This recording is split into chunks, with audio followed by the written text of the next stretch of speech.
Ano ngayon ang masasabi mo sa dati mong boss na tinanggal ka? Na sabing hindi ka raw magiging isang tunay na veteranong pintor. Eh samantala ngayon, na-achieve mo, na pintor ka na, kita mo, high rise pa yung binabanatan mo. Ano masasabi mo? Kakamali siya. Ayun, nagkakamali siya. Wala ka bang siya? May pagsisikap din ang tao. O ayun, may pagsisikap din ng tao dahil siya dati. Sinabi siya, hindi ka magiging isang pintor. O ayan, dahil dati, helper lang siya eh. Pero ngayon, nakita yun, veteranong pintor, may safety belt pa yan, harness, so, high-rise building. Ang pinipinturahan niya mga kawaso.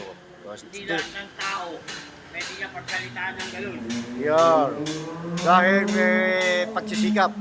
Oo. O ayan mga kawaso ha.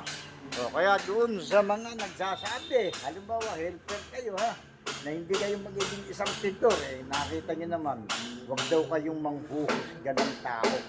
O ayan yung kasabihan niya ha. Dahil ngayon, high-rise yung mga binabanatan niya, eh hindi pa nga siya nag-harness eh.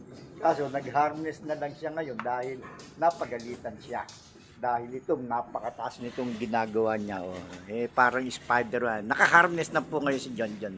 Oh, kaya wag po kayo manghuhusga kagad ng tao.